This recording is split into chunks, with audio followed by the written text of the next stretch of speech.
Today's episode of Marijuana Today Daily is brought to you by a member of our MJ Today Media Century Club, Shane, who, with his business partner Chad, is looking for investors for a legal cannabis processing facility located in Southern California.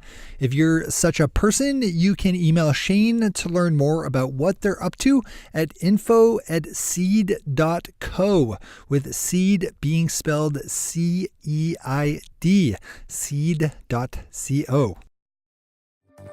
Good morning, Marijuana Nation. It's Friday, January 19th, 2018, and you're tuned in to episode 413 of Marijuana Today Daily. I'm your host, Shay Gunther, and I'll be walking you through today's marijuana news and headlines. As always, we have a full and busy day of cannabis news in our hands, so let's jump right into it. Our top story of the day is a revisit of a headline from yesterday about a recent large round of funding raised by Canadian licensed medical marijuana giant Canopy Growth Corporation, which just announced a deal to bring in just over $175 million Canadian from underwriters led by GMP Securities and BMO Capital Markets. What I didn't pick up on yesterday, and I blame my not being Canadian here, is that BMO Capital Markets is owned by Bank of Montreal, one of the country's big five banks. Bank of Montreal is as legitimate as it gets in the world of banking finance, so their participation in Canopy's fundraising round is hugely significant and is likely the first of many more similar deals to come. Open up Financial Post for all the details on this one. And while I know I sound like a broken record every time I say it, pay attention to what's going on up in Canada. The state of Colorado just released the numbers for its year in legal cannabis, with sales in 2017 coming in at just under $1.5 billion for both the adult use and medical sides of the market. For their efforts, the state pulled in a little over $247 million in taxes and fees, up from $193 million the year before. Pop over to Green Market Report for all the details on this one.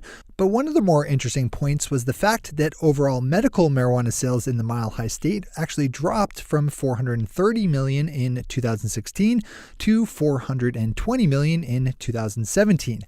Industry experts generally attribute that decline to consumers who have used medical marijuana cards either to save money or just out of locked-in convenience, transitioning into adult use. Vermont Governor Phil Scott said that he will be signing his state's just passed new law legalizing the adult use of marijuana sometime before Monday. This is a story we've covered lots in recent weeks as the Vermont state legislature moved swiftly to pass proposed modified legislation left over from the summer legalizing the cultivation, possession, and use of small amounts of marijuana by adults of age. Governor Scott said that he would be signing the bill into law in private so as to show respect to opponents of legalization. Upon his signing, the bill will go into effect on July 1st. Vermont is the first state in the nation to legalize the adult use of marijuana via the legislative process. Those are our top stories for today. It's time for Marijuana Today Daily Headlines Blitz. Before we blitz it in headlines, let's quickly thank our sponsor, Shane, who, with his business partner, Chad, is looking for investors for a project to open a legal marijuana processing facility in Southern California. They're experienced extractors in one of the hottest new legal marijuana markets in the country.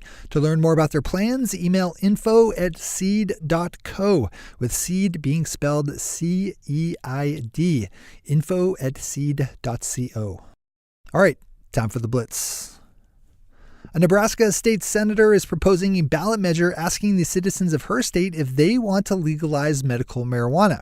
State Senator Anna Wishart introduced the proposal yesterday and needs 29 other senators to sign on in order to get on the fall ballot. We'll report back on this one as it evolves. The Massachusetts Cannabis Control Commission has selected the Metrc seed-to-sale tracking program for its legal marijuana industry. The Metrc program was developed by Florida-based company Franwell, which has contracts in states like California, Colorado, Alaska, and Michigan. Massachusetts will also use software developed by JD Software, a Massachusetts-based company, to handle the business licensing process.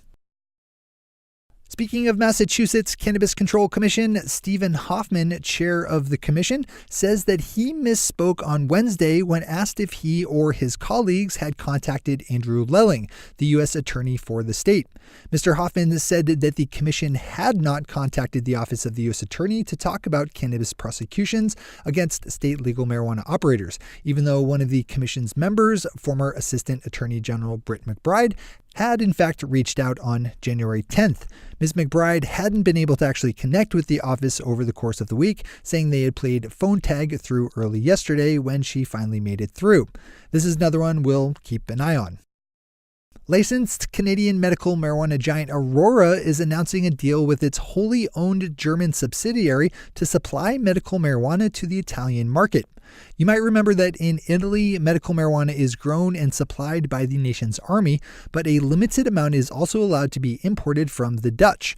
It's through that route that Aurora will be entering the Italian market, where it should come in with substantially higher quality products compared to the lower THC single strain grown by army cultivators. The big story here is, of course, the continuing international expansion by Canadian companies, who have shown a near total domination on the larger cross-border deals closing in recent months and years. Marijuana Business Daily is reporting on some drama within the National Cannabis Industry Association, or NCIA, an industry lobbying group with around 1,500 company members that pushes for pro-marijuana reforms at the national and state level. According to Bart Shainman's piece, board member Kevan Kalabari, a well-known Denver-based entrepreneur and activist who is currently running for mayor of his city, resigned from his board position effective on Monday. Mr. Kalabari had announced his stepping down from the board last month, but intended to stay on through the spring. Instead, on Monday, he sent a letter to NCIA saying that his resignation was to be immediate. As reasons for his decision, Kalabari criticized the leadership of NCIA's executive director Aaron Smith, as well as how the organization is handling the sexual misconduct allegations swirling around fellow board member Rob Campia. This is a good one to open up for the full read. The first medical marijuana dispensary in Pennsylvania opened up on Wednesday, even though they won't actually have any medical cannabis to dispense until next month. Even so, the Keystone Cannabis Remedies dispensary opened their doors to the public for the first time on Wednesday and will be open for medical consultations until their first supply becomes available in February. And finally for today, Vox has a super interesting piece up about a poll commissioned by the prohibitionists over its smarter approaches to marijuana that does a really good job of illustrating just how weak of a position groups like SAM find themselves in. The poll asked 1,000 Americans of voter age what their preferences are in terms of federal marijuana legalization, with a number of options available to choose from, ranging from keeping things as they are through fully legalizing adult use and medical marijuana. The results are pretty clear. Americans do not think marijuana should be illegal. 49% of those polled said both adult use and medical should be made federally legal, while 29% thought that just medical should. 5% were in favor of decriminalization, 1% weren't sure, and just 16% thought that keeping marijuana illegal is a good idea. Despite the fact that nearly 80% of those polled thought that federal marijuana laws should be changed in some large way, our friends over at SAM are pulling some Trumponian-level PR work by claiming that the results show that Americans are quote-unquote split on the question of legalization.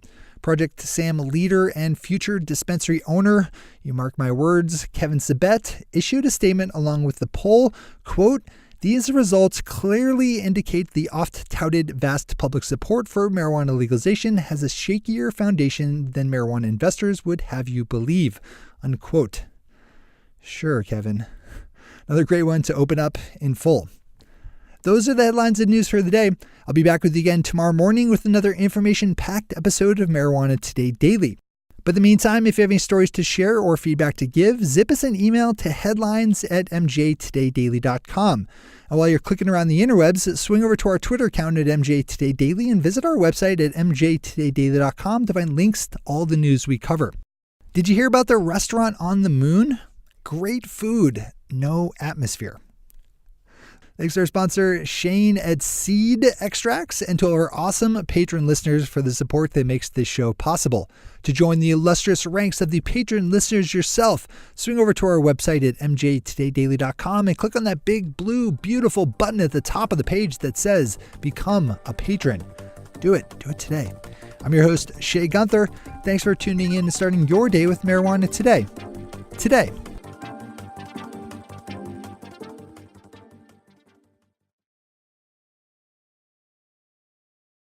One take, Shay. One take.